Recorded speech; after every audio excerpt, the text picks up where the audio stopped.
There we go. All righty. It is 4:01 and we will call the meeting to order. Mr. Yeasless, would you like to lead us in the flag salute?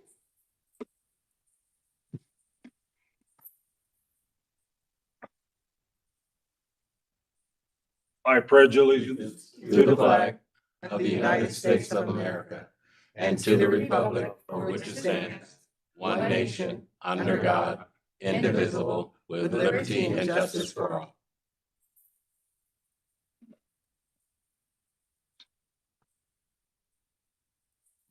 Okay. Roll call, let it be known, all 5 trustees are present. Ms. Gibbons, Mr. Williams, Mr. Yeasless, Mr. Perea, and myself, Mr. Heldreth. At this time, we'll go to business from the floor. The board meeting is a business meeting of the board held in a public forum to comply with the Brown Act. It is not a town hall meeting with the board. This is a time for citizens to present problems or questions they feel the board should discuss. Individuals are encouraged to address the full board, not individual board members.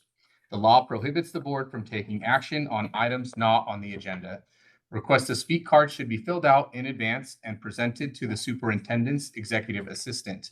Instructions for submitting remote public comments can be found on our website, busdk12.com, under the tab Board of Trustees.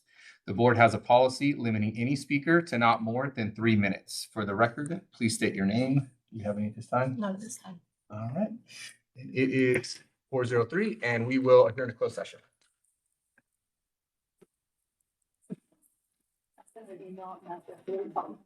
I will.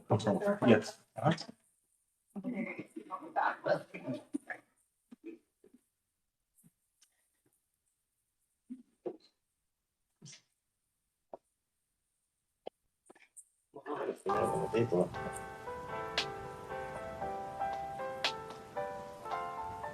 Heather,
Discovery's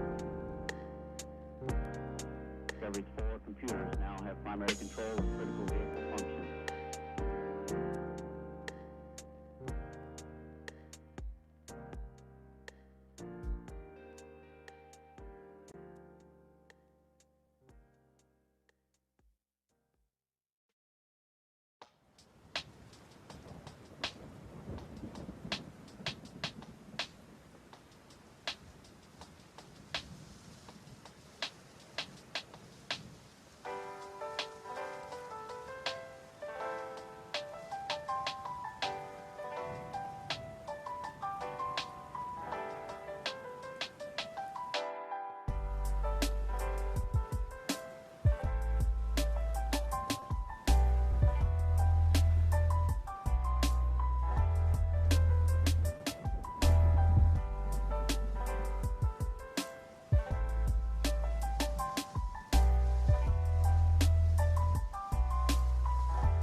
first flight of the orbital Discovery, and the shuttle has cleared the tower.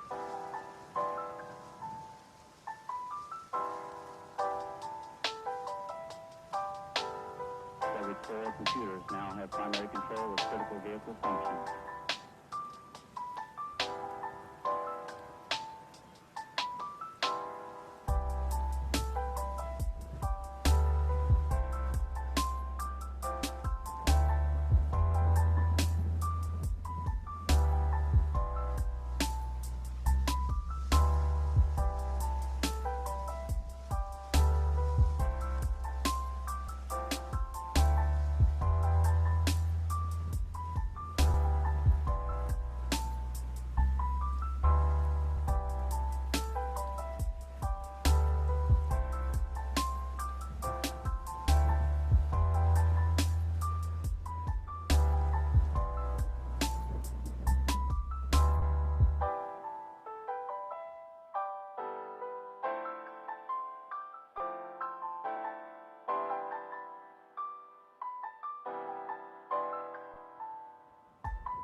It is 5:02, and we'll call the meeting back to order. The board took no actions during closed session. And at this time, I will turn it over to the superintendent for presentations and recognitions. Yes, our first presentation is Barstow Intermediate School.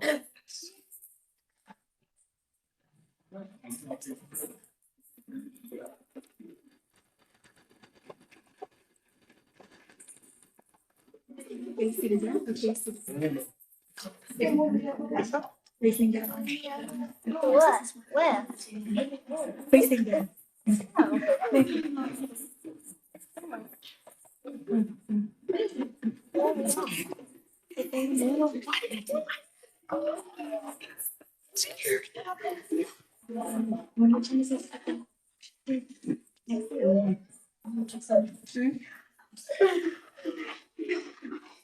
Get up. The wiggles para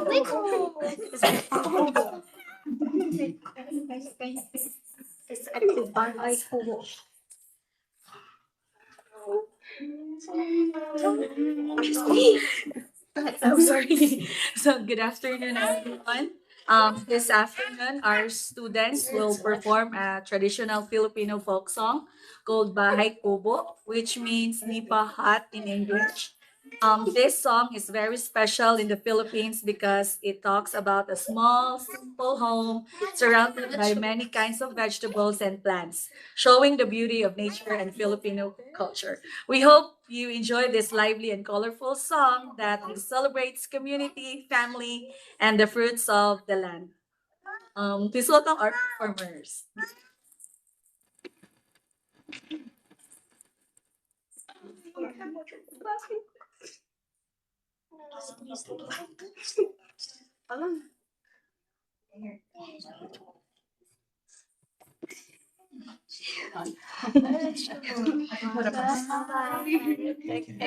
We'll get it.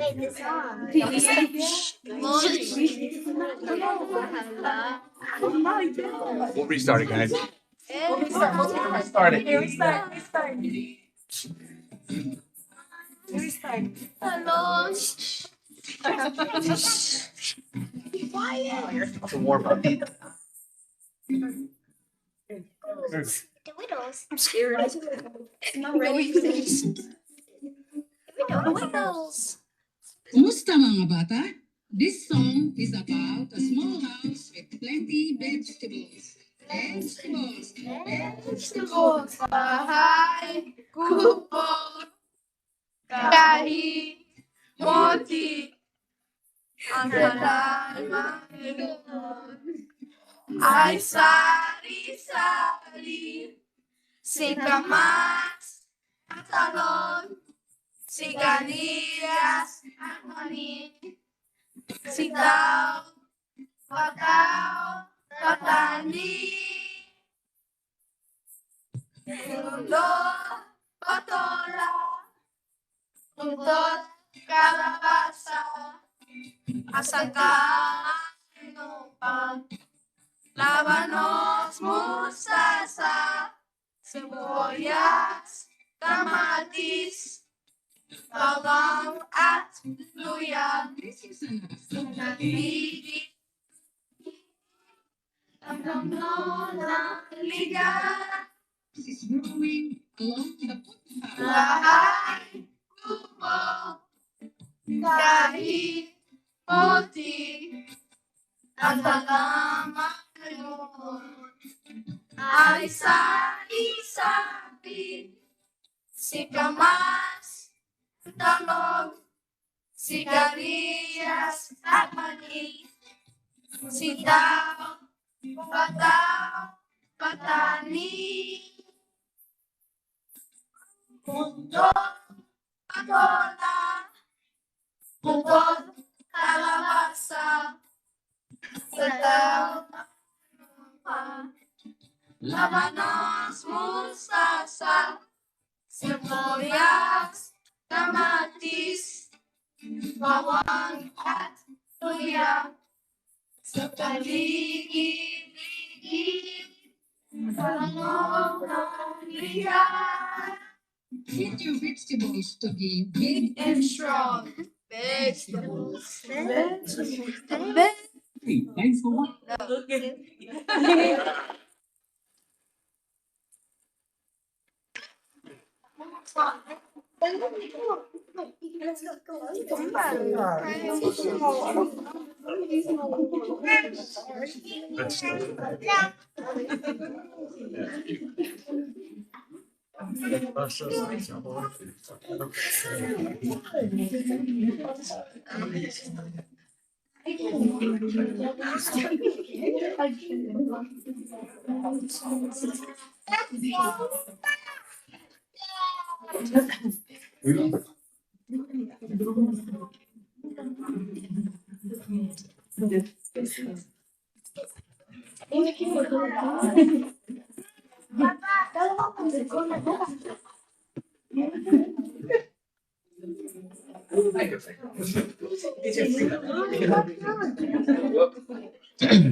Let me sing.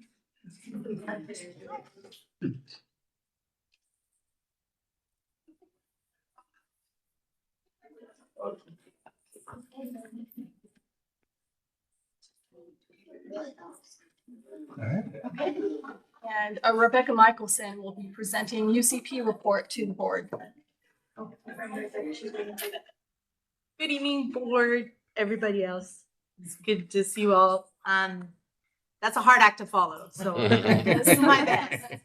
As we discussed the last time I presented to you guys, we're going to be just talking about very briefly some things that I deal with every day in my job and things that are relevant to our school district and to our students. So you have my PowerPoint? Alex, he's going next. Awesome. There it is. Yay, thank you. Okay, so today we're going to talk, we've already talked about Title IX a little bit. Today we're going to talk about UCP, which is California specific. It's the Uniform Complaint Procedure, and it is kind of the secondary plan. So if something doesn't rise to the level of Title IX on a federal level, then we can also protect our students, protect complainants through the Uniform Complaint Procedure in California.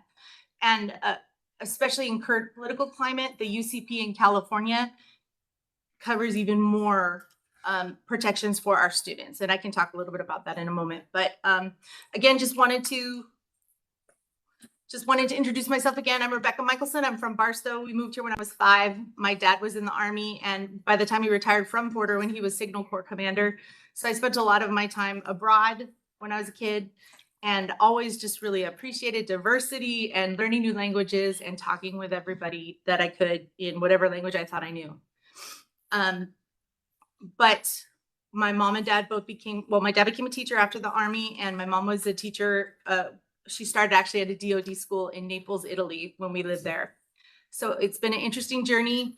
Came back to Barstow, went away to college, came back to Barstow and taught, went away to grad school, came back to Barstow and taught in Apple Valley, and then started on the classified side of things. And it's been a really interesting perspective for me because I get to see pretty much every aspect. I was in the classified union as a job steward, so I represented people when they needed help, and I was also on the e-board, so we followed all the union rules. And all that to say is that I have, I think, a pretty unique perspective, but also that hometown community spirit. And that's me. And once again, my title right now is Title IX UCP Compliance Officer. And I want to read you the specific language of the UCP because specificity is important in these cases when we're talking about specific laws. So complaints alleging retaliation, discrimination, harassment, intimidation, or bullying on the basis of any protected characteristic, including disability, gender, gender identity, gender expression, nationality, immigration status, national origin, race or ethnicity, religion and/or sexual orientation, and complaints alleging violations of state or federal law governing educational programs, including non-compliance with laws relating to pupils' fees and the district's local control and accountability plan, are subject to the district's uniform complaint procedure contained in board policy and administrative regulation 1312.3. So this is a very broad law that protects our students, our employees. The personnel department uses UCP when they're looking into employee issues. And I'm using UCP in my current capacity to make sure that we are focusing on any kind of discrimination, whether that's sex-based discrimination that doesn't rise to the level of Title IX, but is still there, still needs to be investigated. We still need to root out what the problem is. And also discrimination against students with disabilities, discrimination against students because of their national origin or their ethnicity or their race. All those things fall under UCP, which makes it, as I said, a pretty broad statute. But again, in California, we have a more detailed and broader definition of classes, protected classes. So it's really important for us to continue to operate in the fashion we have and to hold people accountable who aren't doing what they're supposed to be doing, and to protect our students who may or may not be members of these protected classes. So California's UCP is important for the reasons I just said, but it also does things like Title IX used to cover protections of pregnant women and students. It does not anymore. When it was reverted back to 2020, those rights diminished. So now our UCP covers that. It covers CTE and training programs, categorical discrimination, as we've already discussed, requirements for students who are foster care, homeless, or military, SPED students or migrant students, and many of the students that currently and actively are in our schools. The protected classes that UCP covers are sex, sexual orientation, gender identity, gender expression, race, ethnicity, national origin, religion. And again, I'm reading these because I think they're important to reiterate on the record: color, disability, age, ancestry, genetic information, immigration status, military or veteran status. And another important distinction with the UCP is that it's not just if you are a part of that class, but if somebody thinks you're part of that class, you can still be protected by this law in California. And again, as UCP, the pathways that we've established and the protocol that we've established in our district, if a student is experiencing discrimination based on their SPED status, I'll be working very closely with Pupil Services and Dr. Reed. If someone's experiencing discrimination via employment, then I'll be working very closely with Mr. Gutierrez and the personnel department. If it's Title IX, sex-based discrimination that doesn't quite reach the level of Title IX, then I'll be working with Mr. Godfrey, and I'll be working in my own capacity and through our third-party contracted company, TNG, to make sure that we do thorough investigations, document, and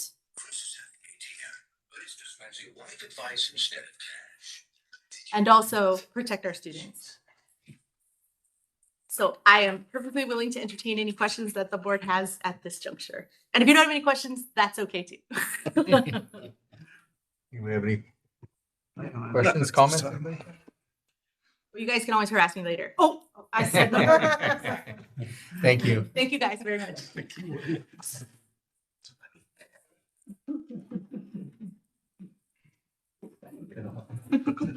All right, next we have the approval of the minutes, a regular board meeting, July 8th, 2025.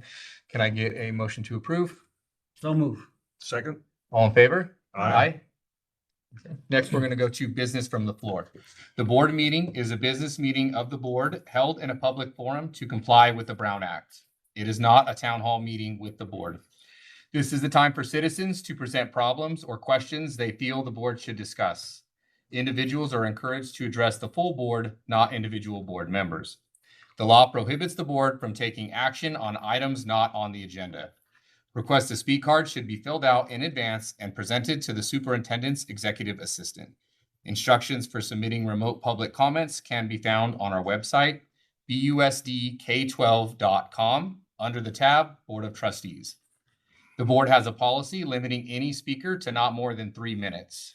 The board limits the total time for public input on each item or topic to 15 minutes or 5 individual requests to speak. The president may review the submitted request to speak or take a poll of speakers for or against a particular issue and may ask that additional persons speak only if they have something new to add. Citizens who have comments on or against a particular issue may be asked to provide a written statement for the record or to sign an agreement with the written comments of another citizen. All names will be memorialized in minutes. With board consent, the president may increase or decrease the time allowed for public presentation depending on the topic and number of persons wishing to be heard. For the record, please state your name. Do you have any at this time? We do. We have 2. First one being a public comment by John Williams.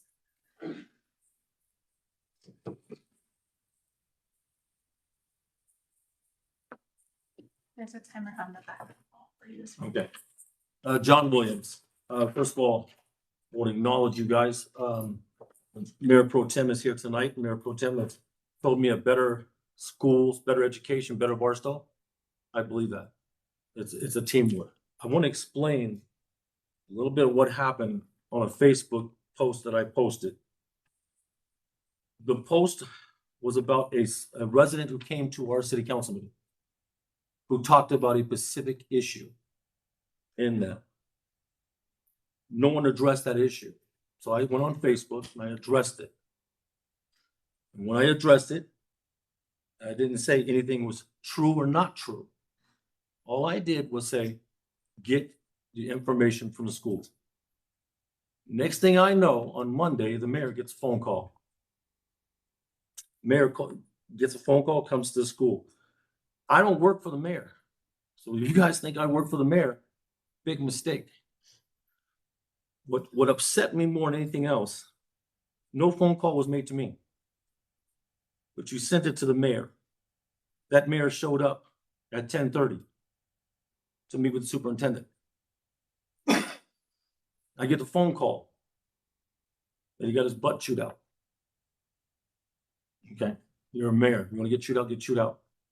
Over a post I made so we could better understand what's going on. The resident asked a question. That's not the first resident that came to our city council meeting and has made a claim against the school district. It's not the first. So whatever's going on, not my business. What I didn't appreciate was the next subject that me and the mayor had the discussion on.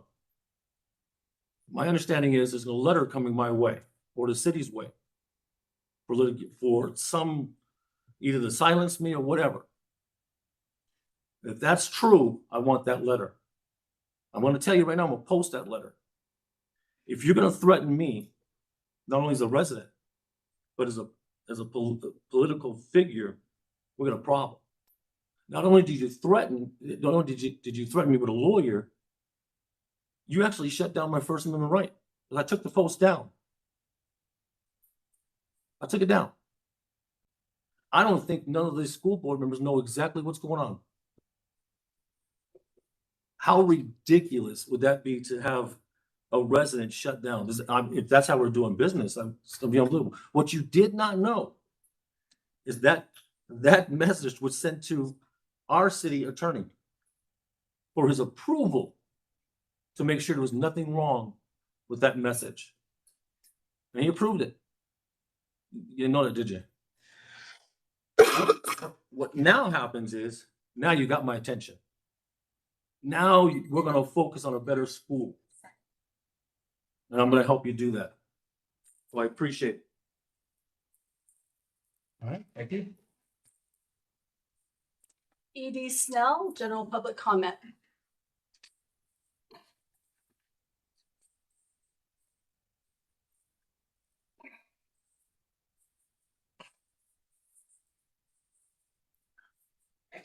E.T. Snell, clown community activist, www.etsnell.com. What brings me here today is, as an investigative reporter, public access producer, I was advised by an investigator that there were several cases, open cases, of teacher sexual abuse.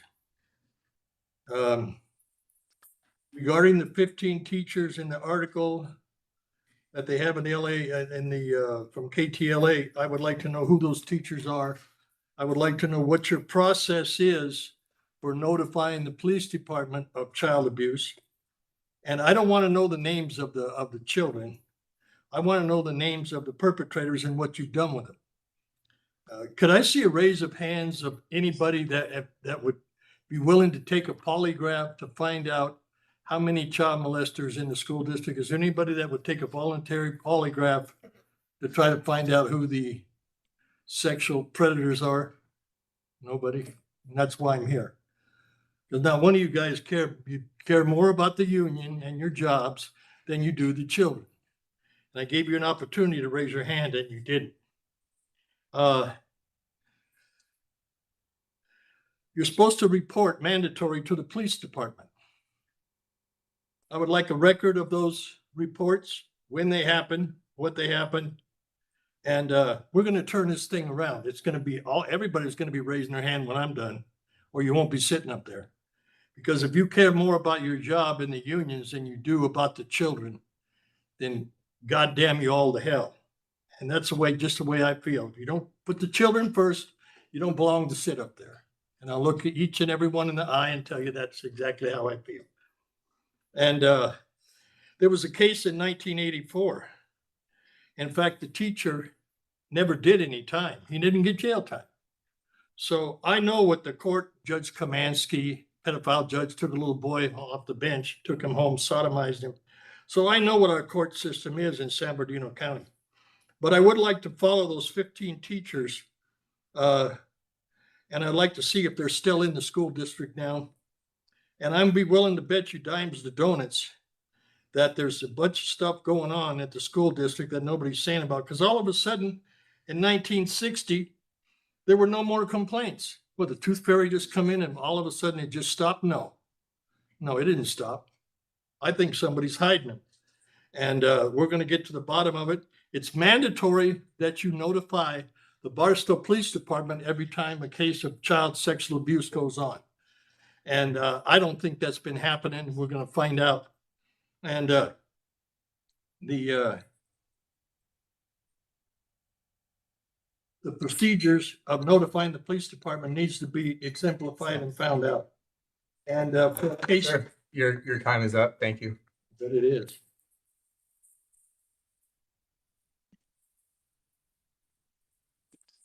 Do you have any other comments? No other comments. All right. And at this time, we will move on to staff reports. First is a monthly cash report, September 2025. Mr. Beaton? Thank you. As of the 15th of September, the district has $63,904,342.06, as noted in the San Bernardino County Superintendent of Schools Treasury. Thank you. Any questions, comments? All right. Next is 2025 staffing report, September 23rd, 2025. Yes. Thank you. Good evening, board members, guests. Currently, BUSD has 703 employees. BUSD has the following certificated positions: 282 teachers, 17 counselors, 36 certificated management administrators and psychologists, 1 speech pathologist, grand total of 336 certificated staff. There are vacant certificated positions. We have 9 special education positions across the district. BFA, Barstow Fine Arts Academy, Cameron Elementary, Crescent Elementary, Linwood Elementary, Onterra Elementary, Skyline North Elementary, and Barstow Junior High School. We also have 3 independent study program vacancies. 4 teachers currently have credential issues, so we had to kind of switch credentials. They're subbing in their own classroom as they remedy those difficulties that they're going through. And then we're also looking at filling all the equity multiplier positions. We have 42 new BUSD teachers this current year. We hired 42 and 2 new counselors. Now going to the classified side, as of September 15th, we have 463 authorized classified positions. And I'm sorry if I steal your thunder, Mr. Ortiz, for later. Numbers might have changed since September 15th. 367 field classified positions at a 79% fill rate, 164 full-time. Benefit 8-hour positions, 123 part-time benefited, 4 to 7.75 hours, 80 part-time non-benefited, less than 4 hours, 89 paraeducators, regular ed paraeducators, and the breakdown is 47 special ed resource, 7 4K and 24 TK, 11 speech, 48 paraeducator SN CH, which special needs communicative handicap, 13 paraeducators ELL English learner for English learners, and 11 health assistants. We have 161 total students in intensive classified positions. We will have an update for the board in December with changes and additional information. And this item is presented to the board as an information item. Thank you. Any questions, comments, guys? Report. Next, we have superintendent's report. Yes, thank you. Good afternoon, board members, staff, and guests. I would like to express BUSD's deepest sympathy to the family and friends of 2-year-old Xavier Padilla Aguilera, the very young victim of recent flooding here in our town. Xavier's siblings are our students, and Xavier would have been too one day.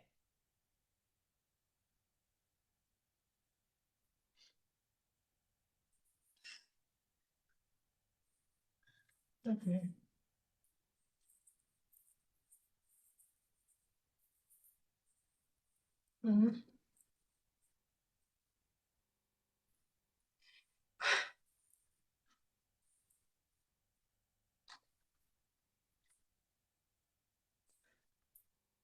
We cradle Xavier in our thoughts.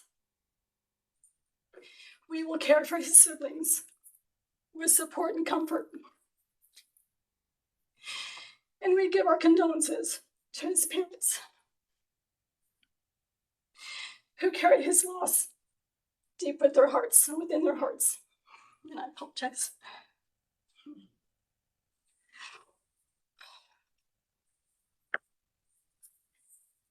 Last night, I was notified that a fire in a field to the south of Crestline Elementary School had ignited. The fire grew quickly, and there was concern for the safety of district property. Fortunately, the Barstow Fire Protection District was immediately notified, responded, and quickly worked to contain and eliminate the fire risk to district property, as well as residential and city property.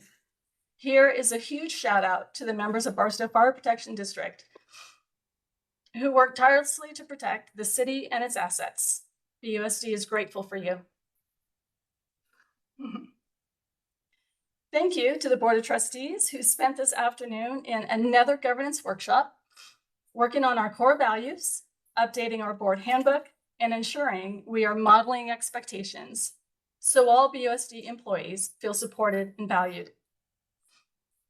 I'd like to commend the 9 BUSD schools recognized during the 10th annual PBIS recognition event held on Wednesday, September 17, 2025. The ceremony recognized schools in the High Desert for their outstanding commitment and dedication to implementing positive behavior interventions and supports, PBIS. BUSD schools receiving the Silver Implementation Award are Barstow Fine Arts Academy, Barstow High School, Barstow Intermediate School, Barstow STEM Academy, and Henderson Elementary School.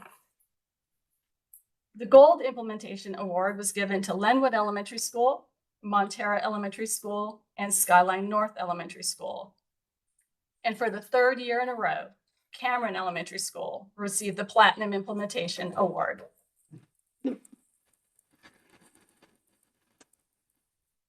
Barstow Unified School District is a TK to 12th grade academic institution that believes every child can learn.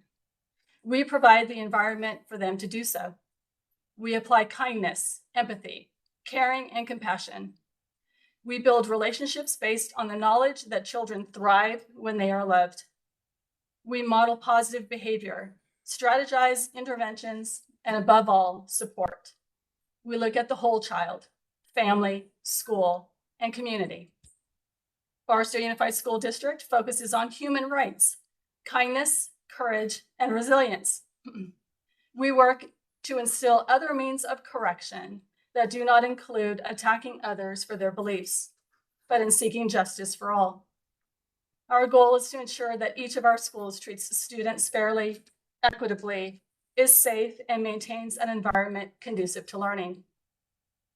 In the spirit of collaboration, we seek answers before accusations, truth before tyranny, respect for the process over oppression.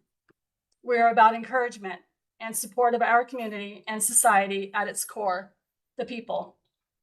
I challenge each of us to fight for all human rights, not just the one or the few that meet the needs of a narrow view. If everyone in this room reignited their own passions starting here, think how that could be a first step leading across our community, and then hopefully spreading to others. Let us be the ones who inspire our children to ask clarifying questions that spark curiosity, which leads to light bulb moments as they travel through their academic journey with BUSD. Thank you. Next, we have board reports. Ms. Givens. Hi, I don't have an official report. I do want to give a shout out to the liaisons at the district. We were able to attend a lunch recently and it was very informative. I appreciated that it was bilingual, so that was very interesting to see that communities were coming out, families were coming out that spoke Spanish and they were able to engage. So I just want to thank them for that. And we look forward to just strengthening our community ties with the district, and being a part of it is just welcoming and inviting. So I appreciate it. That's it. Thank you. Thank you. Mr. Williams. I too went to the liaisons luncheon last Friday. Anyway, it was very informative, excellent turnout. I really had an excellent turnout, and they were very happy. We were very happy that they had it. Learned a lot, met a lot of people. Myself and Ms. Givens linked up with a few of them to progress the contact with the community, the interaction between the school district and the community. So it was very, very supportive. It was very, very good luncheon they had. So like Superintendent said, we did attend the Board of Governance meeting today. It was fantastic. I learned so much. And I know working with these folks sitting at this table, you know, our future looks really good. Really, really good. And I'm just happy to be here, be up on this dais with these smart folks all around this table, including Christina. And Benny was there too. And Benny was there too. That's all I got. Thank you. Thank you. Sorry, Mr. Useless. Yes, I also would like to have my condolences to the 2-year-old girl. That very sad. Most of us in here are parents, and I can only imagine what the family is going through, you know, and it was very hard for me to see in the news, and it was just a tough thing to hear. And you know, as a small town, you know, I believe that us as politicians, that all the entities in Barstow need to bring our community together, not divide it. You know what I mean? And I just can't. It just bothers me when it happens. You know, you know, people are talking about this and that. You know, and we're all here. Said it 1,000 times. I'm not here to protect anybody I worked with or anything. We're here to protect kids, and for people to say there's no transparency and all that kind of stuff, you know, they need to look in the mirror themselves. You know what I mean? And you know, I live by certain principles. You know, I place principles before personalities. I try the best I can to do that. You know. I try to take everybody's word as they are. And I also know that a grandiose bully always comes back for more. You know, it doesn't stop there. Vile threats, controlling anger, hate, resentment, jealousy stems from fear. I don't care what anybody says, you know, when somebody is fear, they have one of those. Remember, when you're pointing your finger at somebody, you have 3 pointing right back at you. And I believe that very much. Make sure your own house is in order. Check your kitchen, your sink. Make sure you got any dirty dishes before you start talking about somebody else. deflection and diversion, it's happening everywhere. Conspiracy theories, false rumors, innuendos, flat out lies. It seems that's the norm now, Make sure you know what the heck you're talking about, and this is from me, Anthony Eastless, personally. I'm not intimidated by anybody mentally, physically, professionally, or politically. I want to make that very clear. Paraphrase, courage isn't the absence of fear, but the decision to act despite being afraid. That takes a lot. And silence is complicit. And I'm not going to be silenced. I'm not no stale cookie. We're here to protect kids, and that's what we're doing. People can rant and rage all they want. They can go ahead. That's their right. I'm not going to say it's not. But it's my right to sit up here and talk what I think too. We're all here, all four of us, all five of us. We're here to protect kids. And that, and for someone to say we're not, they don't know what in the world they're talking about. And thank you for letting me share. Thank you. Rhea? Thank you. I would also like to offer my condolences to Xavier's family. They'll be in my prayers constantly. I'd like to thank BIS for their presentation today. We got a little bit of a cultural learning situation, and it's great to learn a little bit more about Filipinos. A shout out to our fire department for their quick actions last night. I heard about a fire at Crestline and got a little excited about that. And I'm glad it turned out to be nothing but brush that was burning. And I also learned a lot at today's workshop. We got an opportunity to work together on some things, and we did some good work. And it's good to be a part of this team. All of us together, we come through. That's all I have. Cool. Thank you. I also just wanted to kind of echo all the sentiments that have already been shared. First, for the family, I'll also be praying for them, just that they can hopefully try to find any kind of solace in this terrible tragedy. Also, the BIS presentations, that's my favorite thing of ever coming to these meetings. I love all of you. But I have to say, having the kids here is amazing. I hope that we never stop doing that. It's just a perfect reminder, no matter what all of the other things that are happening, it always refocuses me why we're doing what we're doing. So I definitely appreciate that and thank all of them for all of the work the students are doing, the teachers are doing, the parents are doing. I know it doesn't just happen, so it is appreciated. And also with the governance training, I don't know what's exactly called. I know it was a governance workshop, but I just wanted to thank everybody again. Everyone has valuable information, input, experience. And so having everyone here, that's what's getting us to where we need to be. It's not me, it's not, Ray, it's not Tony, it's us, it's our team. And I think we are working very well together. And I'm super excited for everyone to see our new vision, to see our new mission, all of our core values. And I implore everybody, I'll say it, to hold us to those core values. We took our time. We got very in depth about what it is that we did, and we want to set the standard for everybody. So I just want to say thank you to everybody for all the work you guys have been doing, and I appreciate it. Next, we have the students' representatives report. Hi, everybody. I'm Serena. If you remember me, I'm ASB's senior class vice president.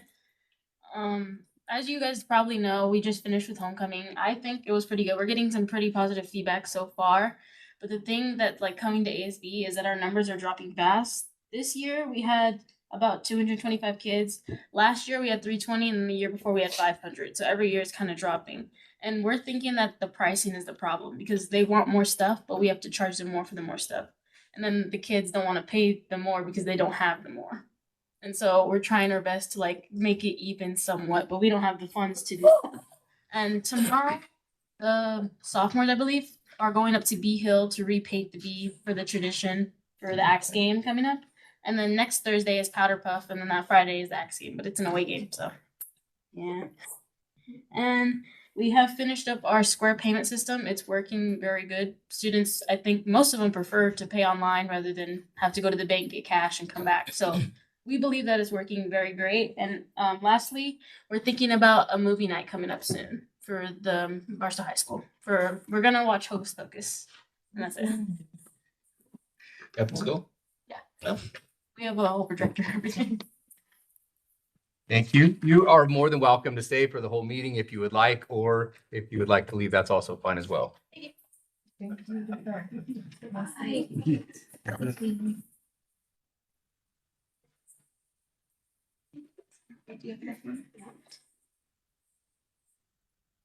All right, next we have representatives report, BEA.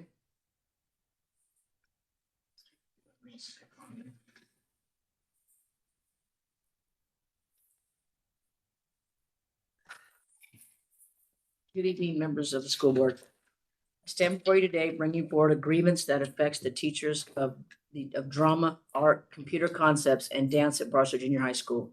These teachers have been assigned to teach classes without the necessary curriculum or instructional material, which violates state law, board policy, and our collective bargaining agreement.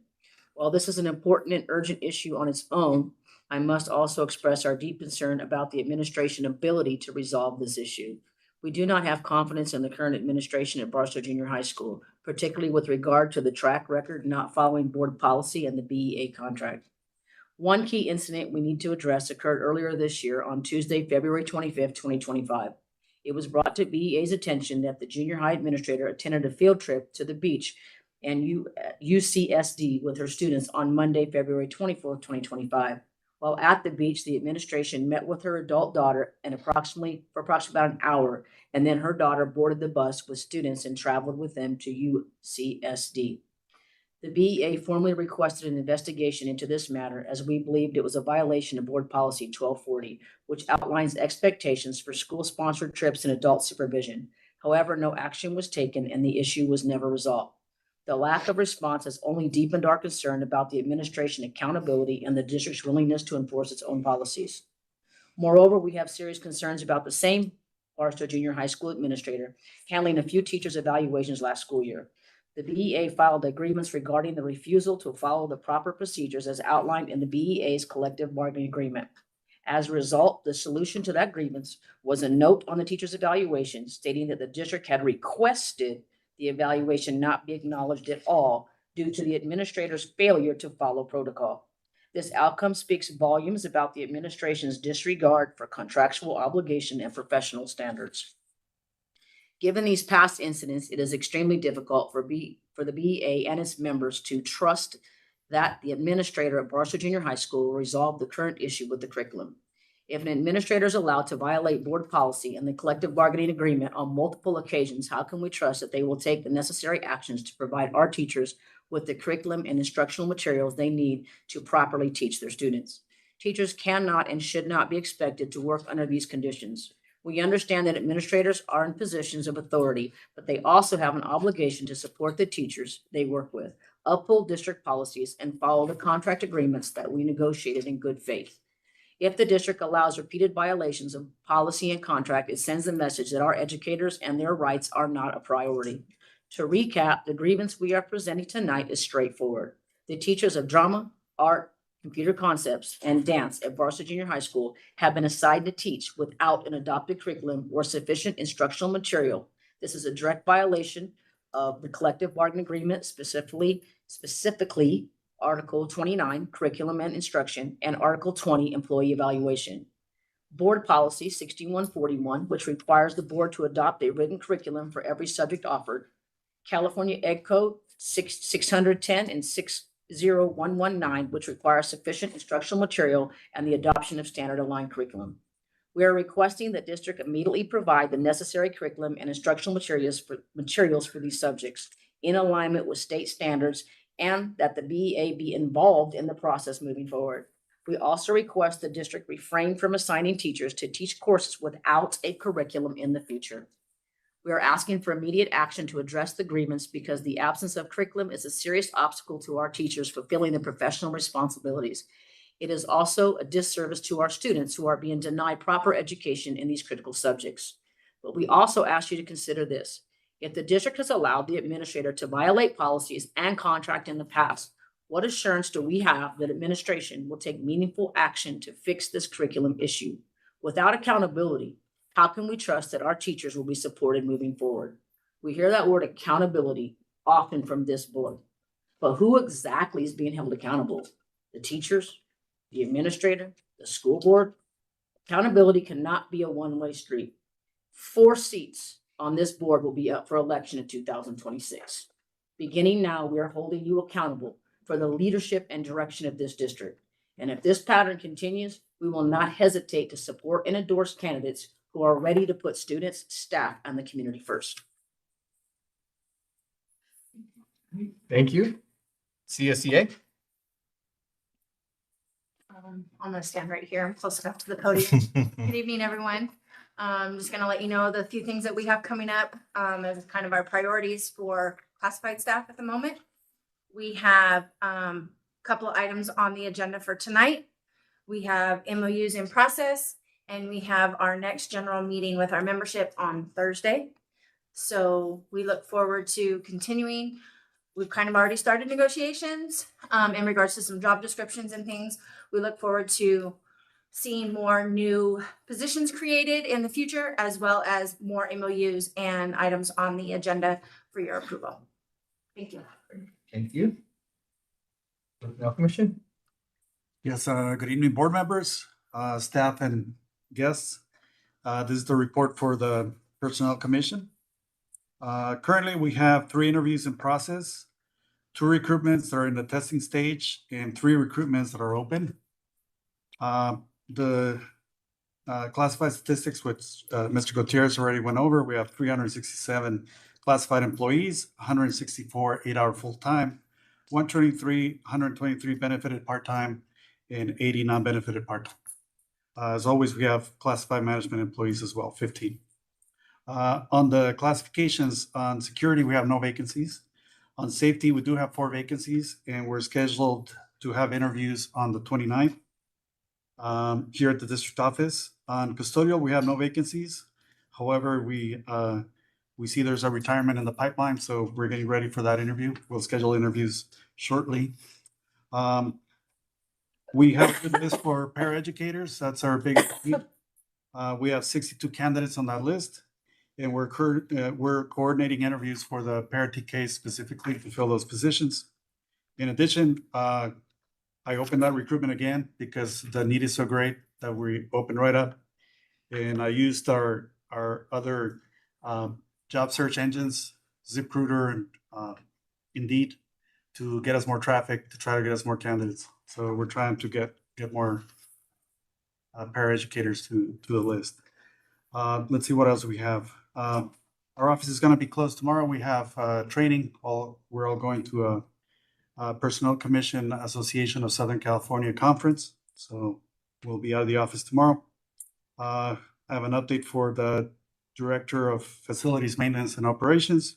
That recruitment already closed. We have 58 applicants, and all my 3 screeners are already reviewing the applications for minimal qualifications. I expect to have those results next week, and we'll move over to those that qualify to the technical panel. So that is in process. On the Nutrition Services 1 interviews, they were held today, so they're trying to fill 8 positions. So I know they interviewed today. We're also working on, we have a couple more, or 3 recruitments open right now. So regular para-SN, and Nutrition Services 2. So that's what we have open.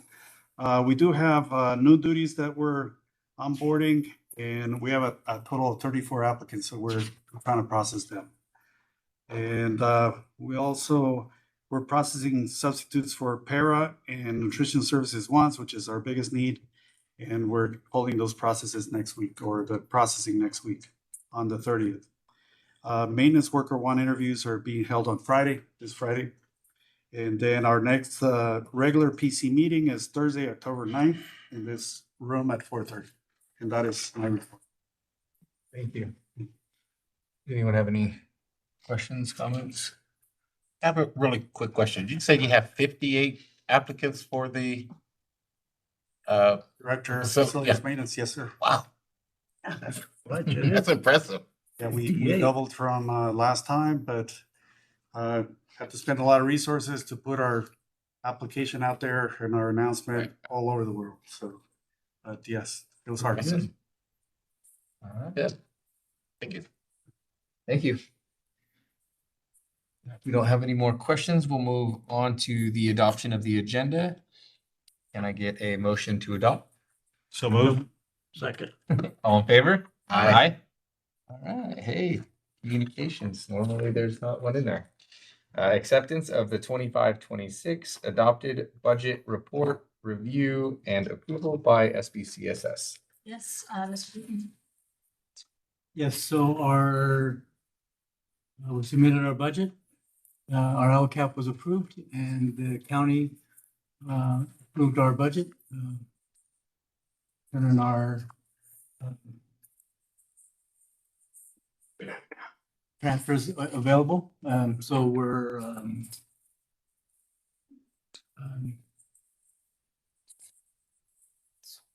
it's ready to go. Go. If there's any questions regarding the report? They're identifying that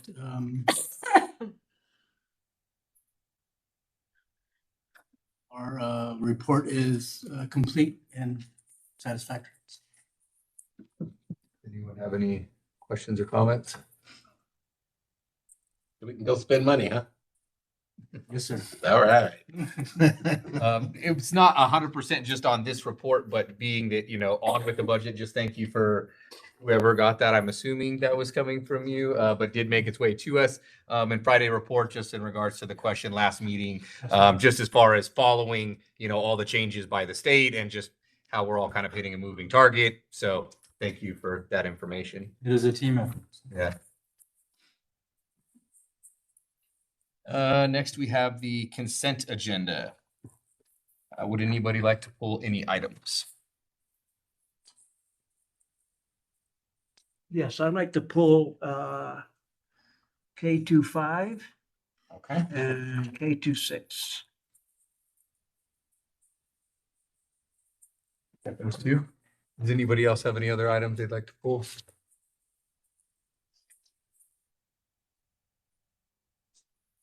Mr. Williams, are you good or? Yeah, no. Okay, you just looked like you were. Optically. Yeah, okay. Then we have, can I get a motion to approve with items listed pulled? So move. Second. All in favor? Aye. All right, first we'll go to K25. And K25 is the consultant agreement with Divine Interventions, James Campbell. Yes, Mr. Godfrey. Yes, this is the second year of a partnership with Barstow High School and Mr. James Campbell. He comes from Apple Valley. He is a motivational speaker who works with groups of students, and his outfit deals with providing structured support with students facing chronic challenges such as academic disengagement, behavioral issues, to include detention, fighting, and tardiness, and personal struggles for foster youth, homelessness, and family stress. There's a variety of things that Mr. Campbell does. I spoke with Mr. Navarro today. They definitely try to target groups of students who would benefit from a small group or even individual support. It's one time a week. They usually come on Wednesdays. Typically, they'll be there at lunchtime. Sometimes they will pull students during a period, if that's a period they may struggle with. And it is targeted. This came to us via the MDCP group. Mountain Desert Career Pathway Group that Ms. Swearingen is, I think, still the president of, correct? Co-chair. Co-chair, via Holly Bowser. So basically what they do is they target 3 different phases. Phase 1 is African-American students with test score intervention and measurable gains. Phase 2 is expansion to all 10th through 12th grade students to try and gain strong improvements in math and engagement. And finally, phase 3, focused interventions for students with chronic behavioral and personal challenges, which, by the way, they have focused most of their attention on towards the end of last year, and that's where they'll start this year. And it's presented to the board for your approval. Mr. Godfrey, does he work in small groups or? Primarily, yes. However, Mr. Navarro did share with me that he has identified a group of students that benefit more with one-on-one, and then he works to try and bring them into small group settings and eventually bigger group settings to kind of assimilate the behavior and improve engagement. Anyone have any other questions, comments? Sounds good. Yeah. I think it sounds fantastic. Thank you for all that information. Appreciate it. Thank you, Scott. I move for approval. Second. All in favor? Aye. Aye. Okay. Next is K26, Expanded Learning Opportunities Grant Plan. And this is also Mr. Godfrey. Yes, we have had this funding source in our district since 2021. Prior to that, we were utilizing what was called an ACES grant, After School Education and Safety, where we targeted 3 school sites, Cameron, Crestline, and Lenwood. And we've partnered with Save the Children. You may have heard that name, where they donate things to our district. And they also had a targeted reading intervention program for us during that time. They had been with our district probably at least 10 years. Their focus switched from school-age children to K3, which required that we look for a different avenue to support our after-school programs. Luckily, we spoke with the Silver Valley Unified School District, who had partnered with Champions the previous school year.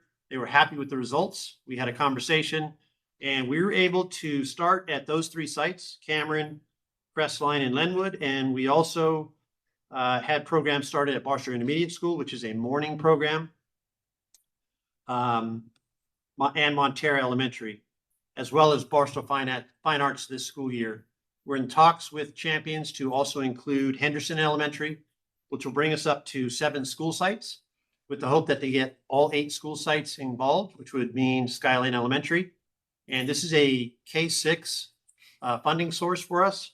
The key program goals are safe and supportive environments for students. In our program, our students attend from 3:15 to 6 p.m., which supports our families who are driving in from Fort Irwin to pick up their students. That's on Monday, Tuesday, Thursday, and Friday. On Wednesday, the students are there 5 hours from 1 to 6. So they do a lot of different programs during that time. Some of the other key program goals are active and engaged learning. There's a lot of project-based learning that goes on with STEM and STEAM initiative, as well as youth voice and leadership. There's an initiative to empower students to lead activities and create their own clubs, and healthy choices and behaviors.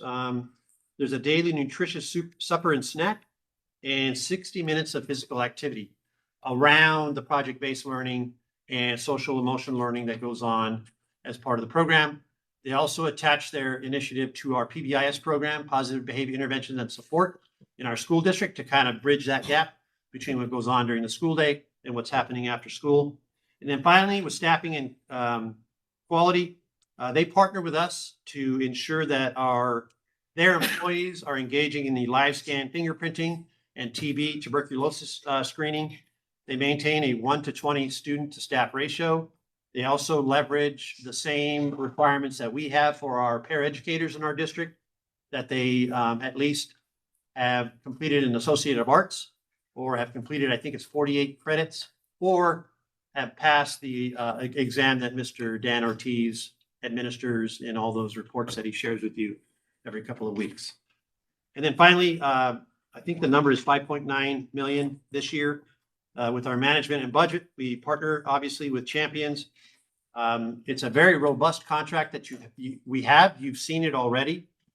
This requirement for an ELOC plan started in 2021. The state requires that we renew this plan every 3 years. Because of the addition of Henderson this year, we decided to revise the plan this year. That's why it's coming before you. And we've had a lot of success so far, a lot of happy families. We had a champions portion of the program during summer school, which was very popular. And we hope that it continues to grow and we can spend down those funds that are very important to our district. And it's submitted to you for your approval. Sounds great. Yeah, sounds great and successful. Yeah. And we have over 300 students in the program currently. Oh, great. Yeah. With the 3-year plan, is it, and this money and everything, is that all in line as far as funding as well as the plan? Meaning like the whole thing in its entirety carries over for 3 years, or? It will continue to get funded as long as the funds are there. I mean, that's just like with anything else as far as grant funds. We anticipate that it'll continue forward. I will say that we get our lion's share of after-school program money. So we are looking for any different way to leverage that money for things like attendance recovery. That's another initiative that we have moving forward. Saturday school, for example, there's a limit to what we can do that with, but that's another thing that will be coming forward for your approval. Well, thank you. I just think it's a great program. So just so at least it's on our radar of like, when, if it ever could possibly not be there, if there's anything we can do as far as helping out or advocating for it, I think it's a great program. Yeah, it's good. I move we approve. Okay. All in favor? Aye. Okay. Now we can go to discussion.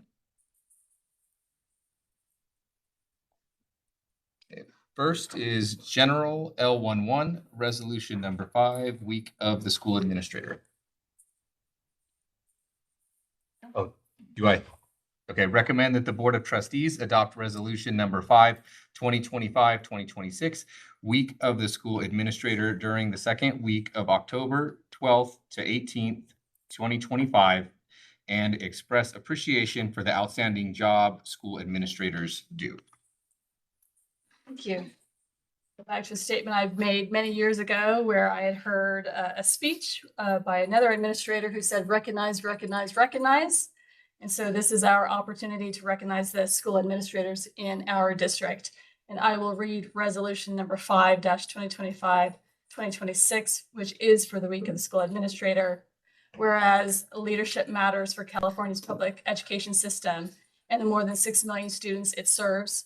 Whereas school administrators are passionate, lifelong learners who believe in the value of quality public education. And whereas the term school administrator is a broad term used to describe various educational leadership positions, superintendents, assistant superintendents, principals, assistant principals, special education and adult education leaders, school business officials, classified educational leaders, and other school district employees are considered administrators. And whereas providing quality service for student success is paramount for the profession, and whereas most school administrators began their careers as teachers, the average administrator has served in public education for more than a decade. Most of California's superintendents have served in education for more than 20 years. Yes. Such experience is beneficial in their work to effectively and efficiently lead public education and improve student achievement. And whereas public schools operate with lean management systems, across the nation, public schools employ fewer managers and supervisors than most public and private sector industries, including transportation, food service, manufacturing, utilities, construction, publishing, public administration. And whereas school leaders depend on a network of support from school communities, fellow administrators, teachers, parents, students, businesses, community members, board trustees, colleges and universities, community and faith-based organizations, elected officials, and district and county staff and resources to promote ongoing student achievement and school success. And whereas research shows great principals and great district leaders, districts lead great schools are led by great superintendents. These site leaders are supported by extensive administrative networks throughout the state. And whereas the state of California has declared the second full week of October as the week of the school administrator in Education Code 44015.1. And whereas the future of California's public education system depends upon the quality of its leadership, now therefore be resolved by the Barstow Unified School District that all leaders be commended for the contributions they make to successful student achievement. Adopted by the Board of Trustees this 23rd day of September 2025. Do you have any questions, comments? I'd just like to say thank you to everybody again. I know I say it often, but I don't think I say it enough. Thank you to all the administrators that we have in the district, in the state, in the country. The work that's happening wouldn't happen without you, just as, you know, same thing with teachers classified, everybody else, but this is our window to single out administrators and say, you are important and thank you for everything you do. So from me, I just like to say thank you to everybody. At this time, can I get a motion to approve? So move. Second. All in favor? Aye.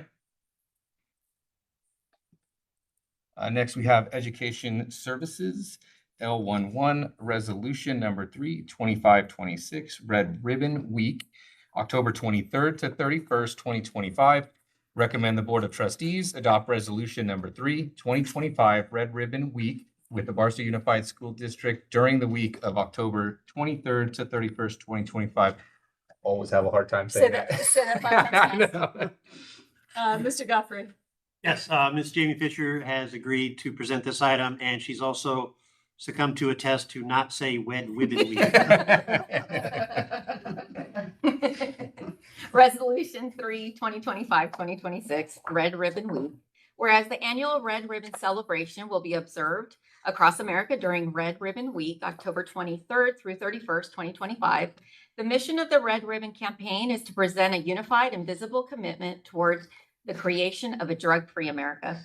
Whereas the National Family Partnership organized the first National Red Ribbon campaign, NFP provides drug awareness by sponsoring the annual National Red Ribbon celebration. Since its beginning in 1985, the Red Ribbon has touched the lives of millions of people around the world. In response to the murder of DEA agent Enrique Camarena, angered parents and youth in communities across the country began wearing red ribbons as a symbol of their commitment to raise awareness of the killing and the destruction caused by drugs in America. Whereas the National Family Partnership is the sponsor of the National Red Ribbon Week celebration, they are helping citizens across the country come together to keep children, families, and communities safe, healthy, and drug-free through parent training, networking, and sponsoring the National Red Ribbon campaign. A theme unifies each year's campaign and helps broadcast one message, creating a tipping point to change behavior. The Red Ribbon theme for 2025 is Life is a Puzzle, Solve It Drug-Free. Whereas parents, youth, government, business, law enforcement, schools, religious institutions, service organizations, social services, health services, media, and the general public will demonstrate their commitment to drug-free communities by wearing and displaying red ribbons during this week-long celebration. Now, therefore, be it resolved that the Barstow Unified School District hereby recognizes the week of October 23rd through 31st, 2025 as Red Ribbon Week, and pledges to support an educational environment that demonstrates a commitment to healthy, alcohol, and drug-free lifestyles. Additionally, Friday, October 24th will be recognized as Rock Red Day, in which all staff and students are invited to wear red in support of Red Ribbon Week. Be it further resolved that the Barstow Unified School District encourages all its students and employees to contribute to a drug and alcohol abuse-free society through active participation in drug prevention, education programs, and activities. Passed and adopted this 23rd day of September 2025. Thank you. Any questions? Does anybody have any comments? With this, I would just like to say, a lot of times things are just words. We just get into the habit of just doing things, putting a stamp on it, and kind of moving on. I just wanted to say, just a quick thing on it is that this is real. I would care to say that probably everyone in this room has been affected by this in some capacity with a friend, with a family member. It is real. It impacts communities. It impacts students. And I think it's important that we do recognize it and it's not just lip service. So just want to take a second to just say I think it's important. Very much so. I agree. Can I get a motion to approve? Second. All in favor? Aye. Next, we have L22, public hearing to adopt resolution number 4, 2025-2026 pupil textbook and instructional materials program. Recommending the Board of Trustees adjourn to a public hearing to adopt resolution number 4, 2025-2026 pupil textbook and instructional materials program. It is 6:13 and 30 seconds.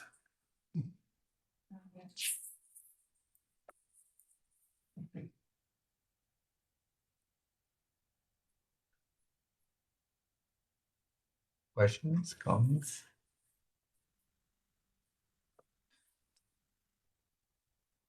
All right. It is 6:13 and 55 seconds, and we will reconvene.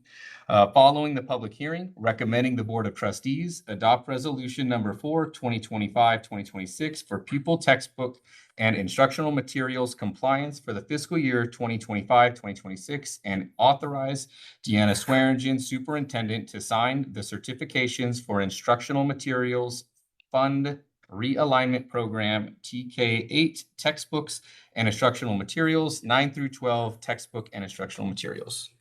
Mr. Godfrey. Yes, this is one of 6 required board approval items that come to you throughout the year. The others are a item that will go through our facilities where Mr. Hooker, before he left, completed what's called a FIT report, and also our school accountability report cards where the county goes in and reviews every school's report card to make sure there aren't any errors or data missing.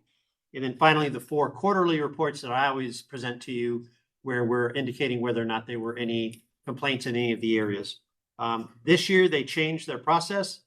They reviewed 3 schools here in the fall. That was Lenwood, Montera, and Barstow Junior High School. They'll review 3 other schools in January. They're breaking it apart to make their jobs, I think, a little easier. So it's just another layer of accountability for us. So this will be coming back again in January for your approval. Thank you. Can we get a motion to approve? So move. Second. All in favor? Aye. Business services, L41 purchase order listing, September 3rd, 2025 to September 15th, 2025, or 15th. Excuse me. Yes, thank you. The district is recommending the board approve the 63 purchase orders listed in the attached purchase order board report totaling $3,521,481.81. Does anybody have any questions, comments?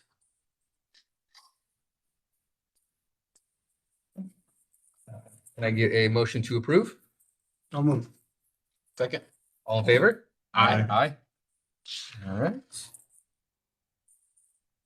And personnel services, L6B2, establishment of of classified position 1 nutrition service operations manager position, recommending the Board of Trustees approve the establishment of the following classified position. Mr. Gutierrez. Yes, thank you. So I'd like to remind the board, take you back to August 26th board meeting where we actually approved the job description for the nutrition service operations manager. We had Ms. Veronica Calderon come and she presented a beautiful explanation of the need for this position.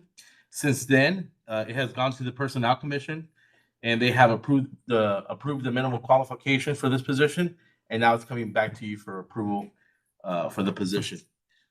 It's the final step before we actually engage in the recruitment and hiring of this position.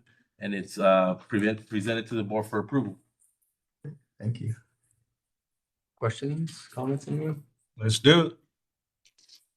All right, sounds good. Can I get a motion to approve? So moved. Second.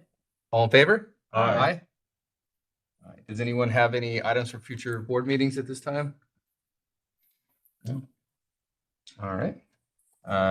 Does anyone need to go back to closed session for any items? No? Okay. Can I get a motion to adjourn? I'll move. Second. All in favor? Aye. All right. 6:17, meeting adjourned.